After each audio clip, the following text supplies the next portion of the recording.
প্রথমে 3টা ডিম নিয়েছি এখানে, এর মধ্যে একটু লবণ দিব খুব কম পরিমাণের, তার মধ্যে কাঁচামরিচ দিয়েছি, এরপরে দিয়ে দিচ্ছি 1 চামচ চিনি।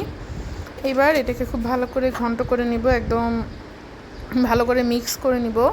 মিক্স করে নেওয়ার পরে আমি এটার সঙ্গে আর কোনো মশলা দিচ্ছি না। অনেকে চাইলে গোলমরিচ দিতে পারেন, মানে কাঁচামরিচের বদলে গোলমরিচ দিতে পারেন।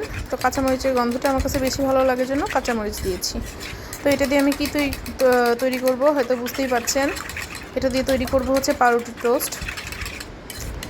এরপরে আমি আরেকটা কড়াইয়ে ভালো করে তেলটা দিয়ে খুব ভালো করে কড়াই গরম করে নিয়েছি।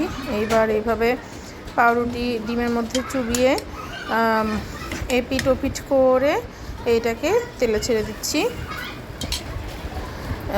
জালটা কিন্তু খুব বেশি রাখা যাবে না, তাহলে সাথে সাথেই পুড়ে যাবে, দেওয়ার সাথে সাথেই পুড়ে যাবে। লো ফ্লেমে রেখে প্রথমে কড়াইটাকে খুব ভালো করে গরম করে নিয়ে এরপর লো ফ্লেমে রেখে ভাজতে হবে।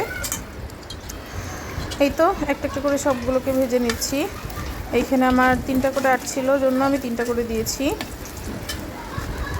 খুব সহজেই বিকেলের একটা নাস্তা তৈরি করে নিলাম। আসলে নাস্তাগুলো মানে কি খাবো বা কী খেতে দিব বাসার লোকজনকে, এটা নিয়ে কিন্তু আমাদের চিন্তা থাকে। তো এই ধরনের ছোটোখাটো নাস্তা আমরা ছোটোবেলা থেকেই খেয়ে আসছি এবং এগুলো রান্না করতে খুব বেশি ঝামেলা হয় না, টুকটাক করে নেওয়া যায়। এই তো পাউরুটি তৈরি করা হয়ে গিয়েছে। দেখার জন্য সবাইকে থ্যাংক ইউ।